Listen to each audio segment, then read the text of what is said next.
बाबा धीरेन्द्र शास्त्री ने एक बार फिर से अपनी बोली से एक नए विवाद को जन्म दे दिया।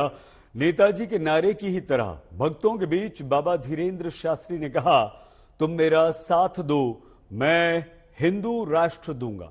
इन दिनों सुर्खियों में रह रहे धीरेन्द्र शास्त्री अब सीधे धर्म को लेकर खुलेआम बयान दे रहे हैं। उन्होंने हिंदू राष्ट्र बनाने का बयान देकर एक तरह से अपने विरोधियों को फिर से मुखर होने का अवसर दिया, लेकिन अपने जो सहयोगी हैं और जो समर्थक हैं उन्हें मजबूती से जुड़ने का भी अवसर दिया।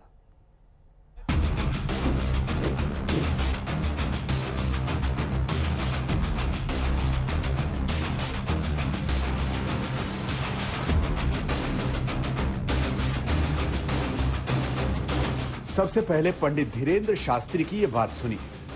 लेकिन हमने आज एक नया नारा बनाया है भारत के इतिहास में। अब जरा बाबा की इस बात पर गौर करिए। और सुभाष चंद्र बोस जी के जन्मोत्सव का उनका एक नारा था, तुम मुझे खून दो। यहाँ पंडित जी किसी इतिहास को नहीं दोहराने जा रहे, बल्कि वो तो खुद एक इतिहास बनाने जा रहे हैं। तभी तो उन्होंने ये बात कहकर पूरे हिंदुस्तान में सनसनी मचा दी। तुम मेरा साथ दो, हम हिंदू राष्ट्र बनाएंगे।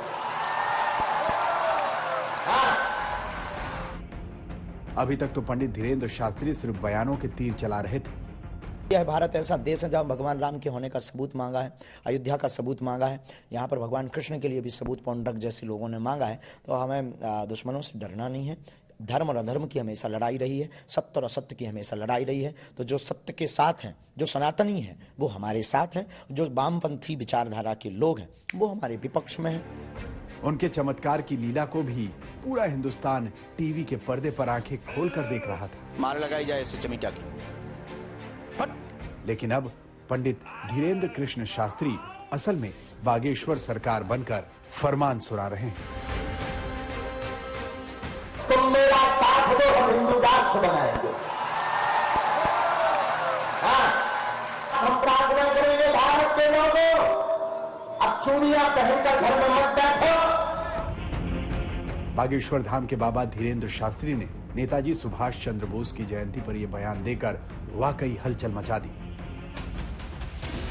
पंडित धीरेन्द्र शास्त्री ने कहा कि नेताजी सुभाष चंद्र बोस का नारा था कि तुम मुझे खून दो, मैं तुम्हें आजादी दूंगा।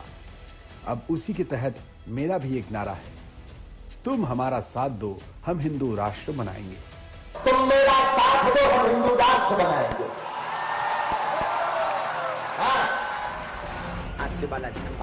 बाबा धीरेन्द्र शास्त्री ने लोगों से कहा कि इस नारे को पूरे देश में फैलाने के लिए उनको एकजुट होना चाहिए। बाबा धीरेन्द्र शास्त्री ने कहा कि केवल बागेश्वर धाम पर ही आरोप नहीं लगाए गए, ये एक तरह से पूरे हिंदू धर्म पर उंगली उठाने का मामला है।